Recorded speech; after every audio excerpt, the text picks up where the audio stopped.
Previous DHS videos have highlighted a variety of safety concerns facing American institutions and the steps that can be taken to mitigate these threats. This video builds on those lessons by focusing on the dynamic threats facing America's houses of worship across faiths and the experts who deal with these challenges every day, beginning with the Department of Justice's Community Relations Service and Harpreet Singh Mocha.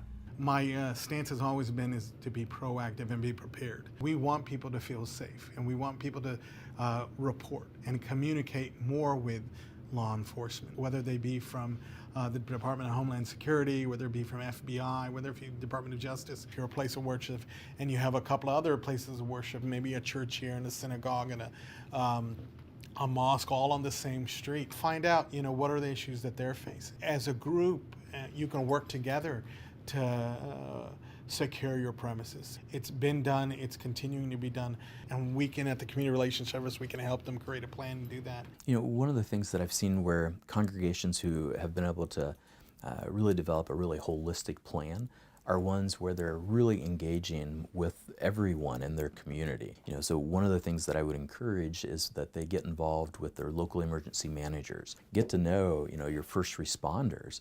And one of the things oftentimes that churches and other houses of worship are surprised by is that many of those agencies actually would be willing to come out for free and take part of a day and walk around the facility and just help make good changes, and would really encourage that kind of interdisciplinary approach to getting prepared, because each of those different groups that I mentioned are going to have different ways of thinking about this issue. I went in and did training at our Tree of Life synagogue. We talked about that just as we have done every one of our trainings. And we talked about, hey, what are we going to do in a worst case scenario?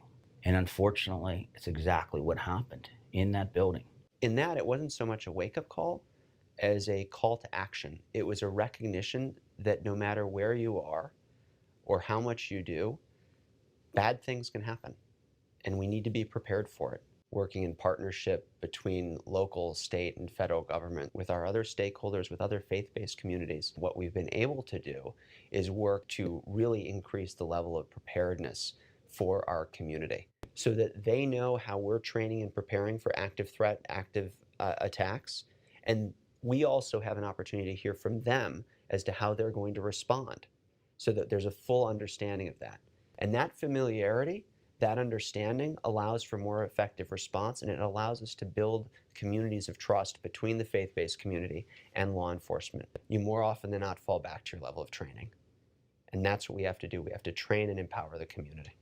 But when do houses of worship need to consider their physical security? For experts like Dr. Reverend Miriam Burnett, ordained near the Emmanuel AME Church, the process can never begin too soon. I was ordained with Clemente Pinckney, and he and I are very good friends. We were scheduled to have dinner the very next week at our general board. It was just hard. The ripple effect across the AME Church was just tremendous. And every year we look back and say, we remember the Emmanuel 9. After looking at several disasters that have had both natural and man-made, it became essential to me that we develop a plan. How do we respond? How do we recover? How do we keep people moving in the right direction? We want to be here for people, but we also have to protect ourselves. People of faith are resilient.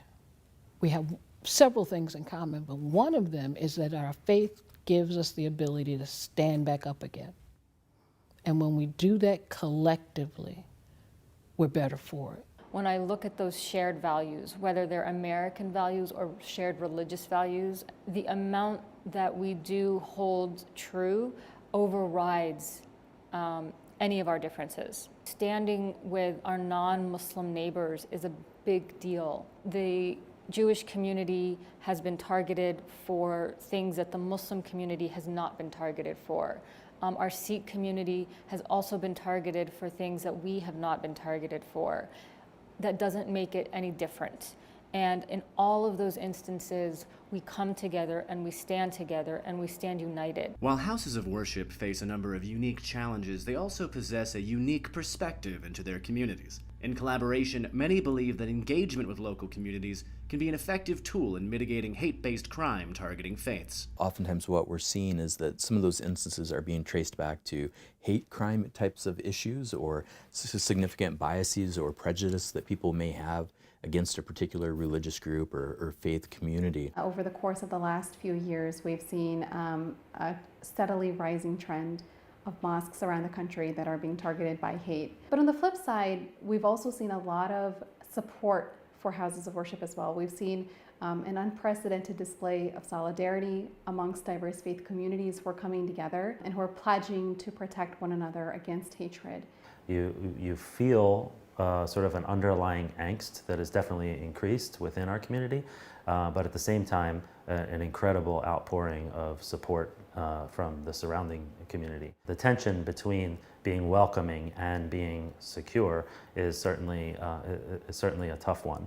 So you want to be welcoming, not just to the surrounding communities, but also it's often better when it's people who are already in the community assisting the security personnel, knowing what's normal, what's not normal, what's from a particular culture, what's not from a culture, that sort of thing. So it's nuanced. If we can love those that are hurting in our community and catch people early on when they are showing signs of trouble and of struggling, that the more we can do to provide support, the more that we can help prevent perhaps somebody going down this path. You know, we're leaning on our Jewish brothers and sisters to say, hey, we really need you in our time of need, or making sure that our Sikh community is not getting targeted for wearing turbans.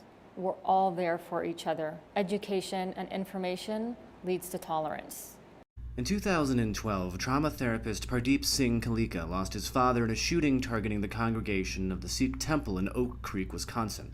Today, Kalika performs lectures with a reformed white supremacist, examining the nature of hate crimes in an attempt to engage with at-risk individuals.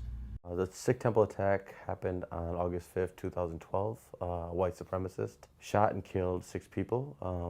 One of those people was my father and temple president. He died in the place that he helped build. And with that, there's a sense of like anger, frustration. And I remember other congregations getting out of Sunday service that Sunday. The mandir coming, you have people from the synagogue, the masjid, the mosque, the church. Even in the depths of anger and sadness, you never forget how people show up for you in your times of vulnerability.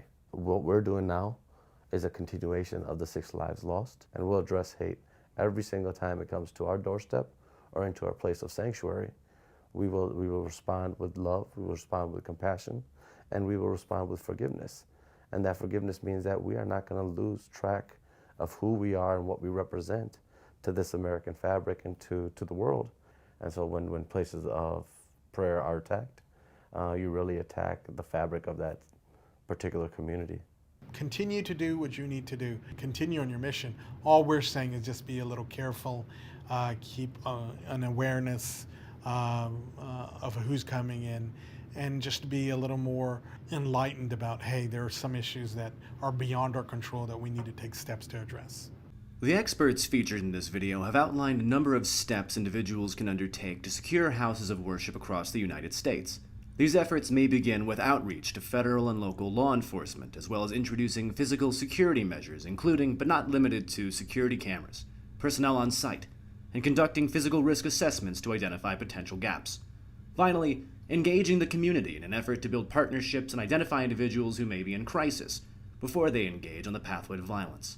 DHS's Hometown Security Initiative provides resources like this video and other programs to empower communities to connect, plan, train, and report for proactive preparedness.